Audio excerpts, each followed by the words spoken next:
This is Umberto Mucci. Today is Thursday, April 9, the 31st day of Italy on lockdown. It's been a month, guy. It's been a month that we are in lockdown here in Rome. This is with the ItaliaNews, a daily video broadcast that tries to tell you what's happening in Italy and probably tells you something more about what could happen in the United States, which are 11 or 12 days behind Italy in the schedule of this crisis.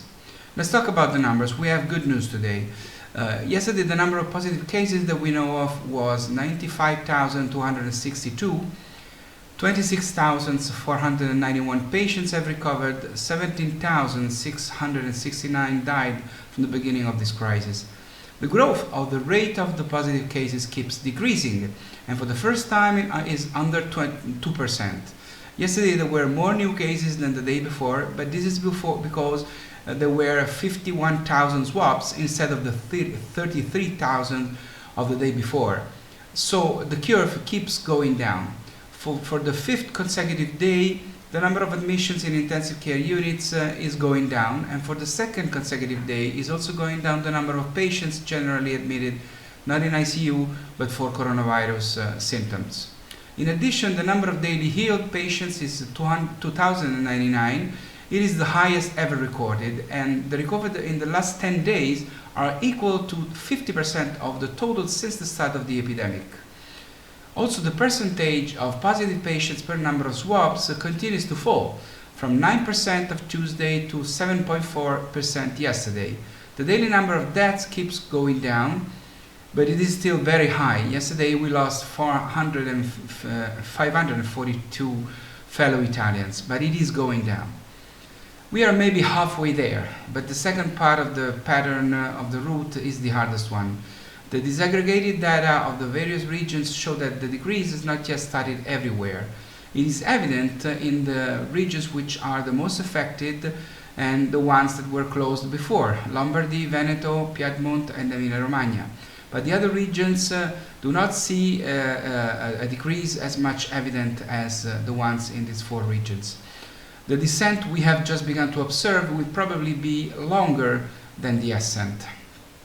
A study published yesterday says that we must expect a respite in the aggressiveness of the contagion during the summer season. The coronavirus is less contagious and also less lethal when it is warmer.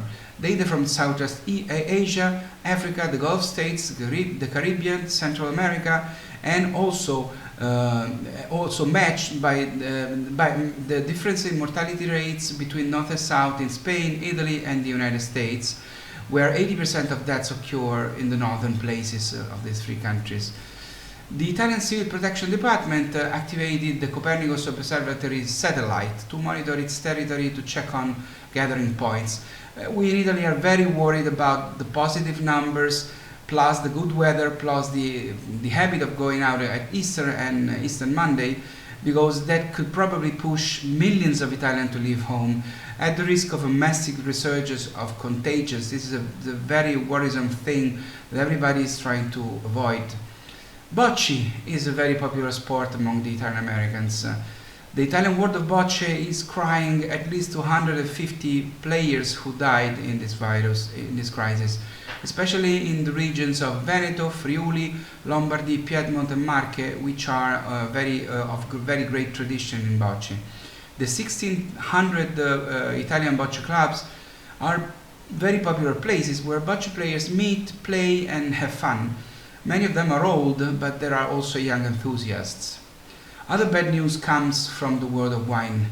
In almost 4 out of 10 Italian wineries there has been a collapse in sales that seriously endangers their future. The Italian eyewear sector also estimates a decrease of 50% of business.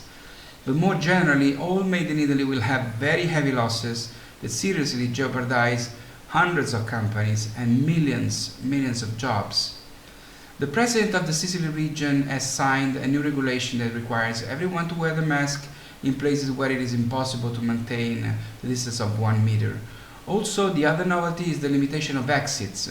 Those for essential purchases, with the exception of those for medicines, are limited to only once a day and to only one member of the family. Finally, from today to Easter Monday, transit by sea between Sicily and Calabria and vice versa, is allowed only to commuters, health workers, and members of the police and armed forces.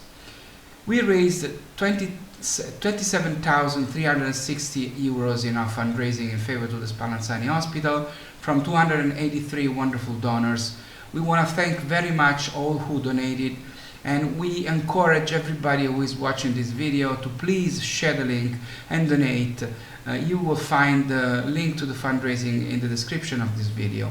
A big surprise is about to come in the next days, in the following days, a beautiful one. And also please check our social media channels, because there's a new video of a talented Italian singer and a friend with Italians, the singer named Francesco Baccini, who is asking the Italian Americans to please donate, please send money to help Spallanzani Hospital and to help Italy in researching and curing people from the coronavirus.